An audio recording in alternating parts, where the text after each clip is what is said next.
శ్రీపాదరాజం శరణం ప్రపద్యే. అధ్యాయము 16. శ్రీమన్నారాయణ వృత్తాంతము. నేను శ్రీపాదుల వారి దివ్యచరితంను మననం చేసుకొనుచు మనసులోనే శ్రీపాదుల వారి నామస్మరణం చేసుకొనుచు పోవుచుంటిని. శ్రీపాదుల వారి ప్రస్తుత నివాసమైన కురుంగడ్డకు చేరువలోనే ఉన్నా అన్న ఆనందంతో నా హృదయం పరవశమైనది. నేను నడుచుచున్న మార్గమందు చెరుకు తోట ఒకటి కనిపించింది. ఆ తోటలోని రైతు తన మంచెపై సుఖాసీనుడై ఉన్నాడు. అతడు, అయ్యా, కొంతసేపు ఇక్కడ విశ్రమించి చెరుకు రసంను త్రాగిపోవచ్చును, ఇటు రండి అని వినయంగా ఆహ్వానించెను. నేను ఆ రైతు ఇచ్చిన చెరుకు రసంను త్రాగి తిని అది ఎంతో మధురంగా ఉండెను. నేను శ్రీపాదుల వారి దర్శనం కొరకు పోచున్న పయనంను తెలుసుకొని అతడెంతనో ఆనందించెను. ఆ రైతు ఇలా చెప్పడం ప్రారంభించెను. అయ్యా, నా పేరు శ్రీమన్నారాయణ. మా గృహనామధేయము మల్లాదివారు. మా స్వగ్రామము మాల్యాద్రిపురము. అది కాలాంతరమున మల్లాది అను పేరుగా మారింది.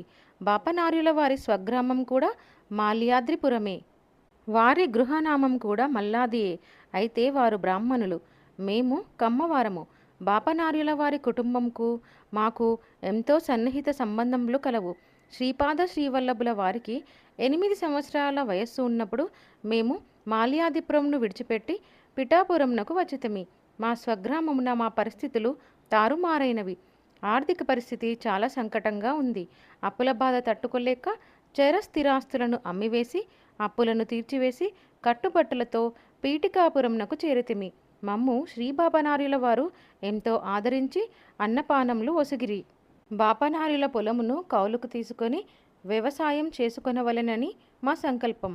మేము దండుగా మారి తిండి తినుట శ్రేయస్కారం కాదు. మీరు మాకు అన్నపానీయములనిచ్చి ప్రాణంలో నిలిపారు. పువ్వులు అమ్మిన చోట కట్టెలను అమ్ముట బాధాకరమైన విషయం. అందువలనే మా స్వగ్రామంను విడిచి పీఠికాపురంకి వచ్చాము. మీరు మాయందు దయచూపి మీ పొలంను కౌలుకిచ్చిన ఎడల ఎంతయో కృతజ్ఞులము. మమ్ము కటాక్షింపవలసింది అని బాపనార్యులను ప్రార్థించితిమి. ఆ రోజున బాపనార్యుల ఇంట శ్రీపాదుల వారున్నారు. దానికి శ్రీపాదుల వారు, బాపనార్యుల ఇంట లభించేడి అన్నం ప్రసాదంతో సమానమైనది. దైవకృప లేని వారికి ఆ ప్రసాదం లభించదు. మహాతపశ్శాలురైన బాపనార్యుల దర్శనమే సామాన్యులకు దుర్లభమైన విషయము. పురాకృత పుణ్య విశేషంన అట్టి అదృష్టం మీకు కలిగింది అని పలికారు. శ్రీబాపనార్యులు, మా భూములను ఇదివరకే పంట కాపులకు ఒసంగితిమి. వారు సేద్యం చేసుకొంచున్నారు. సహేతుకమైన కారణం లేనిదే వారిని తొలగించుట ధర్మవిరుద్ధం.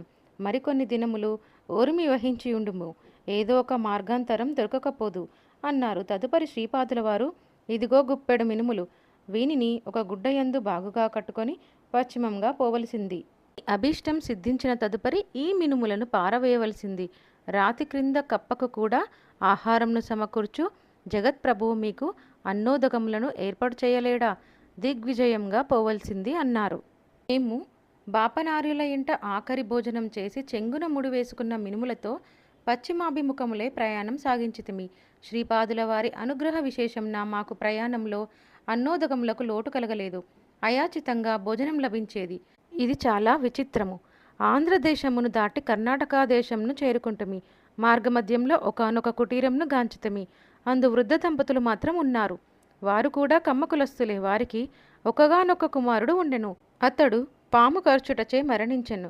కొద్ది దినములకు అతని భార్య కూడా కృష్ణానదిలో స్నానం చేయుచు నీట మునిగి మరణించెను. వారికి సంతతి కూడా లేదు. ఆ విధంగా ఆ వృద్ధ దంపతులకు వృద్ధాప్యంలో తమను చూసేవారు లేకుండిరి. దాయాదులు ఆ వృద్ధ దంపతుల ఆస్తిని చేజెక్కించుకోవాలనే తలంపుతో ఉన్నారు. దాయాదులు తమ మధుర వచనములతో వృద్ధ దంపతులను సంతుష్టులను చేయుచుండిరి. దాయాదులలో ఎవరికి తమ ఆస్తిపాస్తులను ఇయ్యవలెనని మీమాంసలో వృద్ధ దంపతులు ఉన్నారు. ఆ వృద్ధ దంపతుల ఇంట మాకు ఆతిథ్యం లభించింది. మేము అచటి నుంచి ఎప్పుడు ప్రయాణమైపోదలిచినను ఏదో ఒక ఆటంకం కలుగుచుండెను. ఒక పర్యాయం బలవంతంగా ఒకానొక ముహూర్తంన ప్రయాణం కాదలిచితిమి. అకస్మాత్తుగా ఇంటిల్లిపాదికి వాంతులు విరోచనములు అయినవి. కోలుకున్న తదుపరి ప్రయాణం ఆపదలిచినప్పుడు వృద్ధ దంపతులు మమ్ము వారించారు. వారికి మా యందు వాత్సల్య భావం ఎక్కువగా అయ్యెను. ఇది దాయాదులకు కంటగింపుగా ఉండెను. ఆస్తిని కాజేయదలిచి మేము ఆ ఇంట తిష్ట వేచున్నామని వారు అనుకొనసాగిరి. కొంగున కట్టిన మినుముల నుండి భరించరాని దుర్వాసన రాసాగింది. శ్రీపాదుల వారిచ్చిన మినుముల ఆవశ్యకత తీరిపోయిందనుకొని వాటిని పారవేచితిమి. చావో రేవో ఇచ్చటనే తేల్చుకొనవలెనని తలచాము. దాయాదులకు వృద్ధ దంపతుల ఆస్తిపాస్తులు కావలను కానీ వారు మాత్రం అక్కర్లేదు. మేము కూడా వారి కులస్థులమైన కారణంన ఆస్తిపాస్తులను మాకోసంగి దత్తత చేసుకొనవలెనని నిశ్చయంకి వృద్ధ దంపతులు వచ్చారు. ఈ విషయంను దాయాదులు గమనించుచుండిరి. ఇది వారికి ఎంతనో బాధకరమైనది. అందువలన వారిలో వారు రాజీకి వచ్చిరి. ఆస్తిని సమాన భాగాలుగా పంచుకొని మమ్మల్ని ఆ ఇంటి నుండి ఏదో విధంగా తరిమివేయ తలిచారు. దాయాదులకు బాగుగా తెలిసిన జ్యోతిష్యుడు ఒకడుండెను. వారు అతనితో లాలూచీపడి అతనిని ఆ వృద్ధ దంపతుల ఇంటికి తీసుకొని వచ్చారు. ఆ జ్యోతిష్యుడు ఇలా అన్నను: మీ ఇంట ఉన్న ఈ అతిథులు అత్యంత అమంగళ జాతకులు. వారు ఏ ఇంట ఉన్నా ఆ ఇంట సిరి ఉండదు. అంతేకాక సమస్త దరిద్రములు చుట్టుకొనును. సాధ్యమైనంత తొందరగా వారిని మీ ఇంటి నుండి పంపించి వేయండి. దానికి వృద్ధ దంపతులు, మీరు జాతకంలో సూచించినట్లు వారికి దరిద్రయోగంలే ఉన్న ఎడల దానికి తగిన పరిహారం కూడా శాస్త్రంలో ఉండును కదా. ఎంత ధనము ఖర్చైనను వారికి ఉన్న అమంగళములన్నయూ పరిహరింపబడి సమస్త సన్మంగళములు కలుగునట్లు పూజా కార్యక్రమాలు నిర్వహించవలసిందిగా మా మనవి. దేవతల ఆధీనంలో సమస్త జగత్తు నడుచుచుండును. దేవతలందరూను మంత్రాధీనులై ఉంటారు. అటువంటి మంత్రములు బ్రాహ్మణ ఆధీనమై ఉండును. అందుచేత సద్బ్రాహ్మణులైన మీరే మాకు భువిలోని దేవతలు. మా కోరికను మన్నించవలసింది అని ఆ జ్యోతిష్యుణ్ణి కోరారు. జ్యోతిష్కునకు పూజాధికములకు తగిన ఏర్పాటు చేయట మినహా వేరే దారి లేకుండెను. నాయన శంకరభట్టు, ఆహారమునకు వర్షం కావలెను.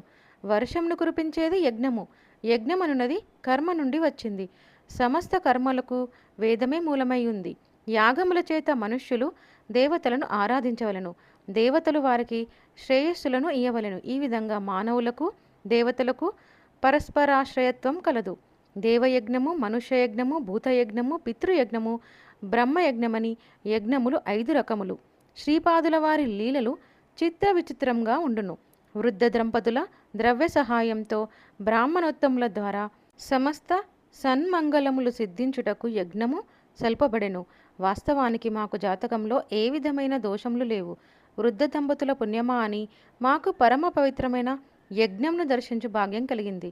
ఇంద్రాది దేవతలు పరోక్ష దేవతలు, ఋత్విక్కులు ప్రత్యక్ష దేవతలు. ఇంద్రాది దేవతలకు హోమం చేయబడు స్వల్ప హవిస్సులు మంత్ర సామర్థ్యం వలన ఏ ఏ దేవతలకు ఎంత కావలనో అంత వృద్ధిని పొందును. భూదేవి ఈ 7 ధరించబడుచున్నది. గోవులు, వేదములు, బ్రాహ్మణులు, పతివ్రతలు, సత్యవంతులు, అలుబ్ధులు, దానశీలుర చేత భూమి ధరింపబడుచుంది. వ్యవసాయంనకు వృషభం అత్యంత ఆవశ్యకము. గోమాత నెయ్యి, పాలు, పెరుగు మున్నగు భోగద్రవ్యములు ప్రసాదించుచు మనుష్యుల ఇహలోక స్థితికి యజ్ఞయాగాదుల వలన పరలోక స్థితికి ఎంతయో దోహదం చేయుచుంది. ఇంద్రాది సర్వదేవతలు వేద మంత్రముల చేత సమర్పించబడిన హవిస్సులను స్వీకరింతురు. సమస్త ధర్మములకు వేదమే మూలం. కావున వేదముల చేత కూడా భూమి ధరింపబడుచుంది. బ్రాహ్మణులు యజన యాజనముల ద్వారా జనుల చేత సత్కర్మలను ఆచరింపచేస్తురు. కావున బ్రాహ్మణుల చేత కూడా భూమి ధరింపబడుచుంది. పతివ్రతలు తమ పాతివ్రత్య మహిమ చేత ధర్మము అస్తవ్యస్తం కాకుండా కాపాడుచున్నారు. సత్యవంతులు తమ సత్య వాక్పరిపాలనంన సత్య సంకల్పులై భూమిని కాపాడుచున్నారు. అలుబ్ధులు లోభబుద్ధిని విడనాడి సమిష్టి జీవనమనందలి మాధుర్యంను 10 మందికి పంచుచున్నారు. దానశీలురు తమ భూలోక ధనము చేతను పరలోక ధనమైన పుణ్యధనం చేతను దీనులను, హీనులను, అభాగ్యులను కాపాడుచున్నారు. శ్రీ బాపనార్యుల వంటి మహాపుణ్యధనుల సందర్శనమున మమ్ములను నిమిత్తమాత్రులుగా చేసుకొని యజ్ఞపురుషుడైన శ్రీపాదుల వారే పరోక్షంగా యజ్ఞతతంగంను పూర్తి చేసి మమ్ములను ధన్యులు చేసిరి. శ్రీపాదుల వారు తన భక్తులను కాపాడిన విధము. యజ్ఞం నిరాటంకంగా కొనసాగించబడింది. వృద్ధ దంపతులు మమ్ముల్ని తమ వారసులుగా నిర్ణయించారు. దాయాదులకు ఈ ఘటనాక్రమం అంతయు అయిష్టంగా ఉండెను. మాకు ఉన్న ఒకానొక భూమిలో మిరపతోట ఉండెను. ఆ తోటకు 4 వైపులా సరిహద్దులందు తాటి చెట్లు ఉండెను. ఆ తాటి చెట్లను కళ్ళు గీసుకొని నిమిత్తం గౌడ కులస్తులకు ఇవ్వబడెను. ఆ దాయాదులు వక్రమార్గమున మిరప పండ్లను కోసుకొని తీసుకొని పోవుటకు యత్నించుచున్నారు. బస్తాల కొలది మిరప పండ్లు కోయబడెను. అవన్నీయు బస్తాలలోనికి ఎత్తబడి ఎడ్ల బండిపై తోలుకొని పోవటానికి సిద్ధంగా ఉన్నారు. నేను ఆ సమయం నా చేనులోనికి పోయి తిని అచ్చట దృశ్యంని చూసి దిగ్భ్రాంతి చెంది తిని. నేను ఒంటరివాడిని, వారు పదుగురు. ఆశ్చర్యంగా ఒకానొక తాటి చెట్టు నుండి కళ్ళు తాగుచున్న బల్లూకమును గాంచి తిని. ఆ బల్లూకము చెట్టు నుండి కింద పడింది. బల్లూకమనిన అందరికీ భయమే. వాడి అయిన తన గోళ్లతో అది మనుష్యుల కండలను సహితం ఊడబెరుకును. దాని గోళ్లు గుచ్చుకునినచో శరీరం నందలి రక్తం కూడా విషపూరితమవుతుంది. ఆ బల్లూకము తిన్నగా ఎడ్ల బండి వద్దకు వచ్చింది. మా దాయాదులు భయభ్రాంతులై పరిగెత్తారు. నేను భయవిహ్వలుడై శ్రీపాదుల వారి నామంని ఉచ్చరించసాగితిని. ఆ భయంకర బల్లూకము అత్యంత సాధుస్వరూపంను పొంది నేను శ్రీపాదుల వారి నామంను ఉచ్చరించినప్పుడు తన చేతులతో తాళం వేయుచు ప్రసన్నంగా ఉండెను. నేను మిరప పండ్ల బస్తాలతో రెండెడ్ల బండిలో ఇంటికి చేరితిని. నా బండికి ముందు భాగంన బల్లూకం నడుచుచుండెను. మా ఇంటిలోని వృద్ధ దంపతులకే కాదు, చుట్టుపక్కల ఉండు వారందరికీ ఇది మిక్కిలి ఆశ్చర్యం కలిగించింది. ఆ రాత్రి అంతయు శ్రీపాద శ్రీవల్లభుల వారి నామంనే ఉచ్చరించుచుంటుమి. బల్లూకం కూడా శాంతంగా నామస్మరణ సమయమందు తాళం వేయుచుండెను. శ్రీపాదుల వారి ప్రసాదంని బల్లూకం కూడా ఆనందంగా స్వీకరించింది. ఆ రోజు నుండి బల్లూకం మా ఇంటిలో ఒకని వలె సంచరించుచుండెను. అది మా కుటుంబ సభ్యులతో ఎంతో ప్రేమను ప్రదర్శించుచుండెను. మా కుటుంబం నందు వైరభావమును కలిగిన వార్లకు అది హడలు పుట్టించుచుండెను. ఆ బల్లూకము మా చేలన్నిటినీ కాపలా కాయుచుండెను. మాకు దొంగల భయం లేకపోయింది. మా ఇంట ప్రతినిత్యము దత్తప్రభువుల లీలా విశేషములకు సంబంధించిన చర్చలు, శ్రీపాద శ్రీవల్లభుల వారి నామస్మరణము నిరాటంకంగా జరుగుచుండెను. శ్రీమన్నారాయణ ఈ విషయాన్ని చెప్పుచుండగా ఆ బల్లూకము చెరుకు తోటలోనికి వచ్చింది. దానిని చూసినంతనే నాకు ముచ్చెమటలు పోసావి. అయితే అది నాయందు చాలా స్నేహభావమును ప్రదర్శించింది. నేను శ్రీపాదుల వారి నామస్మరణ ప్రారంభించగానే అది ఆనందంతో గంతులు వేయసాగింది. మా చుట్టుపక్కల గ్రామాలకి ఒక తాంత్రికుడు వచ్చి ఉండెను. అతడు కొన్ని క్షుద్ర ఉపాసనల వలన కొన్ని శక్తులను సంపాదించి ఉండెను. తన ప్రభావంలోనికి వచ్చిన వారి నుండి అతడు విశేషంగా ధనమును సంగ్రహించుచుండెను. మా దాయాదులు ఆ తాంత్రికుణ్ణి ఆశ్రయించారు. ఆ తాంత్రికుడు మా ఊరికి వచ్చి ఉండెను. మా ఇంట ఉన్న బల్లూకంపై తన తంత్ర ప్రయోగం చేసెను. బల్లూకం నందలి సమస్త శక్తులు అడుగంటెను. తాంత్రికుని అనుచరులు ఆనందపడిరి. స్తబ్దంగా బల్లూకము పండుకొని ఉండెను. తాంత్రికుడు ఒకానొక యోగ ప్రక్రియ ద్వారా బల్లూకం యొక్క చైతన్యంతో తదాత్మ్యంను పొంది మరి ఒక యోగ ప్రక్రియ ద్వారా దానిలోని సమస్త శక్తులను తనలోనికి ఆకర్షించుకొనెను. శ్రీపాదుల వారు తమ భక్తులను వారి ప్రారబ్ధ కర్మల నుండి రక్షించుట. శ్రీపాదుల వారి లీలలు అనూహ్యములు. కార్యకారణ సంబంధములు వెదకబునుట ప్రయాసతో కూడిన విషయము. కారణము లేని కార్యము సంభవించదు. ఇంద్రుడు తన ధర్మంను అనుసరించి విపరీతంగా వర్షంను కురిపించెను. శ్రీకృష్ణుడు తన ధర్మంను అనుసరించి గోవర్ధనగిరిని ఉద్ధరించి తన గోపాల ధర్మంను నెరవేర్చెను. అలాగే శ్రీపాదుల వారు కూడా తాంత్రికుని యోగశక్తులను పనిచేయనిచ్చారు. బల్లూకము తాంత్రిక బాధకు గురి అయ్యెను. అయితే బల్లూకం నందలి ఏదో ఒక పుణ్య అంశంన దానిని శ్రీపాదుల వారి భక్తునిగా మార్చింది. అది మౌనంగా రోధించుచుండెను. జీవుల యొక్క రోదనలను శ్రీపాదుల వారు తప్పక వింటారు. వారి వారి కర్మానుసారంగా ఫలితములనిచ్చు సందర్భమున తమ అనుగ్రహంతో పాపకర్మ ఫలముల తీవ్రతను క్షీణింపచేయుదురు. శ్రీమన్నారాయణ గృహంన దత్తకథా ప్రసంగములను శ్రీపాద శ్రీవల్లభ నామ పారాయణము యథావిధంగా జరుగుచుండెను. సమావిష్ణులైన కొంతమంది భక్తులకు వారి మనసులో అనేక సందేహములు ఉండెను. కొంతమంది అన్యమనస్కంగా ఉండిరి. మరికొంతమంది శ్రద్ధాలువులు మాత్రమే శ్రీపాదుల వారి యందు అచంచల భక్తిని కలిగి ఉండిరి. నామపారాయణము జరుగుచున్నప్పుడు ఒక వింత జరిగెను. స్తబ్దంగా జీవచ్చం వలె పడి ఉన్న బల్లూకంలో చైతన్యం రాసాగెను. తన పూర్వశక్తులు అన్నిటినీ అది పొందసాగెను. భక్తులు నామపారాయణ చేయనప్పుడు అది ఆనందంతో గంతులు వేయుచుండెను. దత్తాత్రేయుల వారి యోగం పూర్వమున్న యోగ ప్రక్రియలన్నిటికీ అతీతము. బల్లూకం నందలి బల్లూక ఆత్మచైతన్యము తాంత్రికునికి బదలాయింపు జరుగుచుండెను. తాంత్రికుని ఆత్మచైతన్యము మానవత్వం నుండి బల్లూకతత్వంలోనికి మార్పు చెంది ఉండెను. బల్లూకంలో బల్లూకతత్వం నశించి మానవత్వం రూపుదిద్దుకొన ప్రారంభించెను. మానవాకృతిలో ఉన్నను బల్లూకతత్వంలోనికి మార్పు చెందుటటే తాంత్రికుడు బల్లూకం వలె ప్రవర్తింపసాగెను. వానిని చూసి అనుచరులే తాళ్లతో బంధించి అడవిలో దించివేశారు. బల్లూకము మనుష్య భాషలో మాట్లాడడం ప్రారంభించి అయ్యలారా, నేను గత జన్మలో వడ్డీ వ్యాపారస్తుడను. ఎక్కువ వడ్డీలను వసూలు చేయుచు జనులను మిగులు బాధించి తిని.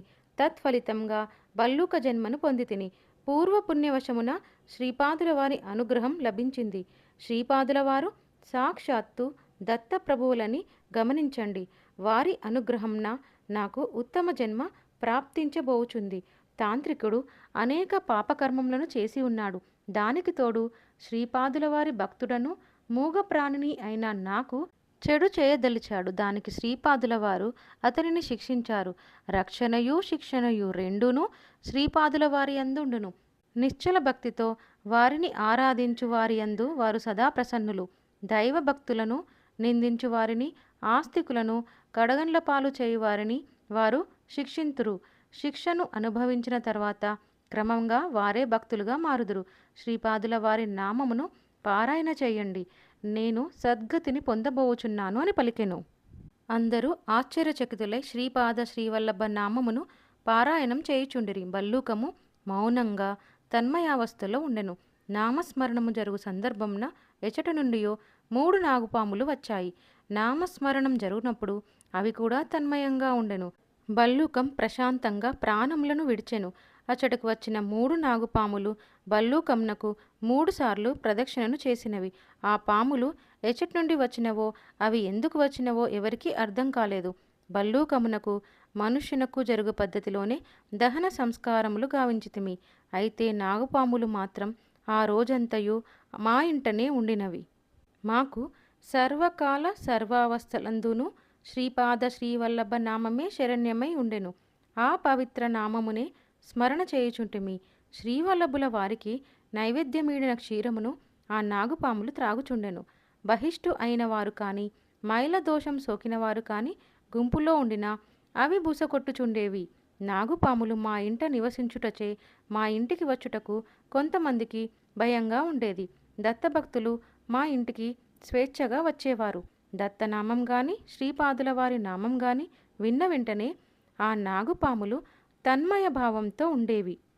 వృద్ధ దంపతుల ఇంటి భాగంలోని కొంత స్థలమును దాయాదులు అన్యాయంగా ఆక్రమించారు. ఆ స్థలమును వివాదాస్పద స్థలంగా గ్రామ పెద్దలు నిర్ధారించిరి.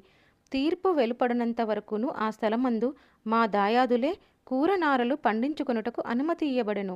మా దాయాదులు గ్రామ పెద్దలను ధన ప్రలోభంచే వశపరుచుకొని ఉన్నారు. ఆ కారణంన ఎంతకాలమైనను తీర్పు వెలువడలేదు. ఏదో ఒక కుంటి సాకుతో తీర్పు వాయిదా పడుచుండెను. ఆ వివాదాస్పద స్థలమందు ఒక పుట్ట ఉండెను. నాగుల చవితికి పుట్టలో పాలు పోయబడుచుండెను. ఆ పుట్టయందు పాములు ఏమియూ లేకపోవటచే నిర్భయంగా పాలు పోయబడుచుండెను. పుట్టలో పాలు పోయేవారు, నాగదేవత నాగదేవత, నీ సాక్షాత్కార భాగ్యము నిమ్ము, మా అభిష్టములు తీర్చుము అని ప్రార్థించువారు. ఈ విధంగా ప్రార్థన చేయి వారందరికీ దానిలో ఒక్క నాగుపాము కూడా లేదన్న విషయం చక్కగా తెలియను. శ్రీపాదుల వారు బహు చమత్కారులు. నాగుల చవితి అతి దగ్గరలోనే ఉంది. దాపలనున్నవారు, ప్రార్థన చేయువారు, పాలుపోయేవారు ఈ పర్యాయం పుట్ట వద్దకు వచ్చుటకు జంకుచుండిరి. నాగుల చవితి రానే వచ్చింది. లోకం ఎంత విచిత్రం! నాగదేవత నాగదేవత, నీ సాక్షాత్కారం ఇవ్వు అని ప్రార్థించెదరు. తీరా నాగదేవత సాక్షాత్కారం ఇచ్చు సందర్భంన అచట ఒక్కరూ ఉండరు. భయభ్రాంతులై పరుగులెత్తుతారు. వృద్ధ దంపతులును మేమును శ్రీపాదుల వారికి నైవేద్యమిచ్చిన పాలను పుట్ట వద్ద ఉంచి ప్రార్థింపగానే 3 నాగులు ప్రత్యక్షమైనవి. అవి పాలను త్రాగి తిరిగి పుట్టలోకి వెళ్ళాయి. మేము తప్ప మరు ఎవ్వరూ ఆ పుట్టలోనికి పాలు పోయుటకు రానేలేదు. తమ భక్తులను రక్షించు నాగులను చంపుటకు ప్రయత్నించిన వారికి శ్రీపాదుల వారి గుణపాఠం. నాగుల చవితి నాడు మా గ్రామానికి మంత్రగాడు ఒకరు వచ్చారు. ఆ మంత్రగానిని మా దాయాదులను గ్రామ పెద్ద సాధారణంగా ఆహ్వానించారు. అతడు ఎంతటి విషసర్పంనైనను తన మంత్రశక్తితో స్తంభింపచేసి వశపరుచుకోగలడు. పాము కరిచిన ఏ వ్యక్తిని అయినా తన మంత్రశక్తితో జీవింపచేయగలిగినవాడు. అతని చేతిలో గరుడ రేఖ కూడా ఉండెను. గరుడ రేఖ కలిగిన మానవులకు సర్పములు స్వాధీనములు అగునని శాస్త్రవచనము. ఆ సర్పములను హతమార్చవలెనని గ్రామ పెద్దయు మంత్రగాడును తలపోయుచుండిరి. పుట్టకు దరిదాపులలో ఉన్న ప్రాంతమంతయు మంటలు ఏర్పాటు చేయబడెను. మంత్రగాడు తన ఆసనమునందు కూర్చొని వింత వింత పద్ధతులలో తంత్రములను చేయుచు మంత్రాలని బిగ్గరగా చదువుచుండెను. జాతి సర్పములను వధింపబునుట పాపహేతువని మేము బాధపడుచుంటిమి. మేము నిస్సహాయ స్థితిలో ఉన్నాము. అమాయకములైన జాతి సర్పములను ఆ శ్రీపాదుల వారే రక్షింపవలెనని ప్రార్థించుచుంటిమి. మంత్రశక్తికి లోబడినవో అన్నట్లు ఆ సర్పములు పుట్ట నుండి బయటకి వచ్చాయి. మంత్రగానికిని వారి అనుచరులకును ఇది ఎంతయో సంతోషం కలిగించెను. అయినను వారికి ఆ సంతోషం ఎక్కువసేపు నిలవలేదు. బయటకు వచ్చిన సర్పములు క్షణక్షణమును ఆకారంలో పెద్దవగుచుండెను. మంత్రగాడు బిగ్గరంగా మంత్రములు చదువుచుండెను. మంత్రశక్తికి లోబడినవు అన్నట్లు ఆ సర్పములు అగ్నికీలల వైపు పయనించుచుండెను. ఆశ్చర్యం! అగ్నిదేవుడు వాటికి దారి విడిచెనో అన్నట్లు అవి వచ్చు మార్గం నందు మాత్రం అగ్ని చల్లారుచుండెను. తుదకు అగ్ని అంతయు ఆరిపోయెను. ఆ సర్పరాజములు యథేచ్ఛగా అచ్చటి నుండి వెళ్ళిపోయెను. మంత్రగాడు అతని అనుచరులు బిత్తరపోయారు. ఇంతలో గ్రామ పెద్ద కుమారునికి పాము కరిచిన వానికుండు లక్షణములు కనిపించసాగెను. రెండవ కుమారుని నేత్రములకు చూపు బాగుగా తగ్గిపోయెను. పాము కరవకుండగానే సర్పదష్టునకుండు లక్షణములు ప్రాప్తించి శరీరం విషపూరితమగుట విడ్డూరము. ఉన్నట్టుండి అంధత్వం ప్రాప్తించుటయు విడ్డూరమే. మంత్రగాడు మంత్రములను ఎన్నిటినో పఠించెను. కానీ ఫలితం లభింపలేదు. అతని చేతిలోని గరుడరేఖ క్రమక్రమంగా తన ఆకారంను కోల్పోయి పూర్తిగా అదృష్టమాయెను. గ్రామ పెద్ద మనసులో మహాభయం తోచెను. అనాథ రక్షకుడగు శ్రీపాదుడు తప్ప వేరెవ్వరూ దిక్కులేరు. మంత్రగానిలో మంత్రశక్తి పూర్తిగా క్షీణించెను. కొద్ది నిమిషములలో అతడు విగత జీవుడాయెను. శ్రీపాదుల వారి లీల ఏ సమయంలో ఎలా ఉండునో ఎవరికి తెలుసు? గ్రామ పెద్ద మా వద్దకు పరిగెత్తుకొని వచ్చి గోలగోలన ఏడవసాగెను. మేము మాత్రం ఏం చేయగలం? అనన్య చింతతో శ్రీపాదుల వారిని స్మరించిన నీ ఇద్దరు కుమారులను స్వస్థత పొందగలరని మాత్రం చెప్పాము. మాంత్రికుని కలేబరము గ్రామ పెద్ద ఇంటి వద్ద ఉండెను. గ్రామ పెద్ద కుమారులు ఇద్దరూను విధి వైపరీత్యమునకు లోనయ్యారు. మా దాయాదులు భయంతో వణికిపోసాగారు. వాతావరణం అంతయు విషాదభరితంగా ఉండెను. చనిపోయిన మాంత్రికుని శవమును శ్మశానానికి తీసుకొని పోయిరి. కట్టెలు పేర్చబడి చితికి నిప్పంటించబడెను. నిప్పంటించిన శవములో అకస్మాత్తుగా చైతన్యం కలిగెను. శవము తనను అగ్నిబాధ నుండి రక్షించండని కేకలు వేయుచుండెను. కాటికాపరివాడు చనిపోయిన మాంత్రికుడు దయ్యమై తిరిగి శరీరంలో ప్రవేశించినాడనియు తనని రక్షించినచో ఇదే శరీరంతో అతడు ప్రేతాత్మ చేయు దుష్ట కార్యాలని అన్నిటినీ చేయుననియు అతని శవం కాలి బూడిద అయిన ఎడల కేవల ప్రేతాత్మగానే ఉండి తనకి వశమయ్యుండేడి వారి దేహంలందు ప్రవేశించి కొంతమందిని బాధించుననియు అందుచేత శవంనకు నీళ్లు పోయ ప్రయత్నంను మానుకొనిరి. విగత జీవుడై ఉపాధిరహితుడుగా ఉన్న ప్రేతాత్మ కంటే సజీవుడై తన స్వంత ఉపాధిలోనే ప్రవేశించేడి ప్రేతాత్మ ఎక్కువ శక్తులను కలిగి ఉండి సమాజమునకు విశేష వినాశమును దుఃఖములను కలిగించి తీరునని వారు తలపోసారు. ప్రారబ్ధం అనుసరంగా ఆయా వ్యక్తుల మానసములందు ఆయా భావములను కలిగించి ఆయా కర్మఫలములను అనుభవింపచేసి ప్రత్యక్షంగా తన అవతార తత్వం యొక్క నిజస్వరూపమును బోధపరచుట శ్రీపాద శ్రీవల్లభుల వారి విచిత్ర విధానం. కాటికాపరులందు దయగల సజ్జనుడు ఒకరు శవం పడు బాధను చూడలేక నీళ్లు తెచ్చిపోసెను. అయినను అది అగ్నిని ఆర్పలేదు సరికదా, ఆజ్యం పోసినట్లు ప్రజ్వలింపచేయుచుండెను. అగ్నిమంటలలో చిక్కుకొన్నను అతని శరీరం ఏమాత్రం కాలలేదు. అవయవం లేనిను వికృతావస్థను పొందలేదు. నరకం నందు అనుభవించు బాధను సశరీరుడై అతను అనుభవించుచుండెను. నాయన శంకరభట్టు, రౌరవాది మహానరకములందు అనేక అర్బుదముల నుండి నానాయాతనలు అనుభవించు జీవులు ఉందురు.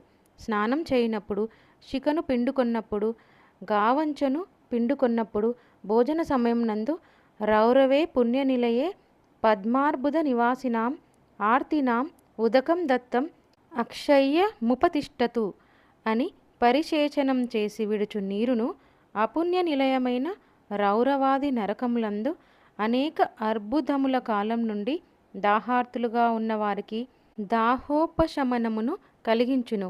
ధర్మనిష్ఠులైన వారికి శ్రీపాదుల వారు కొంగు బంగారం. ధర్మభ్రష్టులు మహాపాపములు చేయువారికి వారు యమధర్మరాజు వంటివారు. మాంత్రికుని శవం చితి నుండి లేచి గంతులు వేయుచు గ్రామ పెద్ద ఇంటికి చేరెను. అగ్ని చేత దహించబడకుండగా అగ్ని వలన మహావేదనను అనుభవించుచు పెడబొబ్బలు పెడుతూ అతడు గ్రామ పెద్ద ఇంటికి చేరెను. మేమందరూ గ్రామ పెద్ద ఇంటి వద్ద దత్త కథా ప్రసంగములను చేసుకొంచు దత్త ప్రభువు యొక్క దివ్య భవ్య నవావతారమైన శ్రీపాద శ్రీవల్లభ ప్రభువుల దివ్యనామంను సంకీర్తనం చేసుకొనుచుంటుమి. దత్త దిగంబర దత్త దిగంబర శ్రీపాద వల్లభ దత్త దిగంబర అను దివ్యనామ సంకీర్తనము అచట ఉన్న వాయుమండలంను ఎంతయో పవిత్రం చేయుచుండెను. స్థూల రూపంలో ఉన్న శ్రీపాద శ్రీవల్లభ స్వరూపం నందలి దివ్య కిరణములు వారి స్థూల సన్నిధిని ఉన్నవారిని పవిత్రీకృతము చేయుచుండెను. వారి సూక్ష్మ రూపం నుండి వెలువడు దివ్య కిరణములు భూమండలమును అంతను పవిత్రం చేయుచుండును.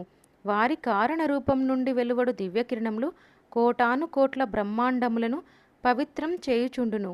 మహాకారణ శరీరం సదా సచ్చిదానంద అద్వైత స్వరూపంగా నుండి మహావిశ్రాంతిలో ఉండును. అందుండి వెలువడు దివ్య కిరణములు సాలోక్య సామీప్య సాయుజ్య అవస్థలయందుండు అవధూతలు అంశావతారములు మహాసిద్ధ పురుషులు మహాయోగులు మొదలైన వారిని పవిత్రం చేయుచుండును. వారి దివ్యనామస్మరణం చేయునప్పుడు మనకు అగోచరమైన రీతిలో వారు అచ్చటనే ఉపస్థితులై ఉందురు. వారు వారి దివ్య లీలల ద్వారా తమ ఉనికిని సత్తాను రుజువు చేయుచుందురు. దత్తుడు దిగంబరుడా, శ్రీపాదుడు దత్తుడా, అతడు కూడా దిగంబరుడేనా, వస్త్రం లేని పిచ్చివాడా అని మాంత్రికుడు శ్రీపాదుల వారిని పరిహసించి ఉండెను. తన నామస్మరణ జరుగు స్థలంనకు కాటి నుంచి మాంత్రికుణ్ణి తీసుకొని వచ్చి అగ్నిశిఖలతో శరీరంనకు క్షోభ కలుగుచుండగా దిగంబరావస్థలో తన భక్తుల ఎదుట నిలబెట్టినారనినా ఇది సామాన్య విషయమా? సామాన్య యోగులకు ఇది సాధ్యమయ్యే విషయమా? ఇటువంటి లీలలను ఎప్పుడైనా విన్నామా కన్నామా? అంతయు చిత్రము విచిత్రము అశ్రుతము అతర్క్యము. శ్రీపాదుల వారి శ్రీచరణముల మృల వినమ్రులై శిరస్సు వంచి శరణాగతులైన వారు తల్లి ఒడిలో సంపూర్ణ రక్షణలో ఉన్న పసిపిల్లవాని వలె హాయిగా ఉందురు. వారు సర్వశుభాలను సౌఖ్యములను పొందెదరు. శ్రీపాదుల వారి నామస్మరణం జరుగుచుండగా మాంత్రికుడు కూడా నృత్యం చేయుచు ఉపశమనంను పొందుచుండెను. నృత్యంను ఆపిన ఎడల బాధ ఎక్కువగా ఉండెను. దిగంబరావస్థలో నృత్యం చేయుట అతనికి బాధాకరంగా ఉండెను. ఇది అంతయు స్వయంకృత అపరాధమనియు ఆ అపరాధం యొక్క కర్మఫలంను ఈ విధంగా అనుభవించుచున్నాడని అతను తెలుసుకొనెను. ఎన్నియో సర్పములను తన మంత్రశక్తితో అగ్నికి ఆహుతి చేసిన విషయాన్ని అతడు గుర్తు చేసుకొనెను. తన అజ్ఞాన కాలమున మహాత్ములను దిగంబర సన్యాసులను దూషించిన దానికి ఫలం ఇది అని అతడు తలపోయసాగెను. అతనిలో పశ్చాత్తాపం ఎక్కువై శ్రీపాదుల వారిని మనస్ఫూర్తిగా వేడుకున్నాడు. అతని మనస్సులో ఈ పరిణామం జరిగిన తదుపరి అగ్ని చల్లారెను.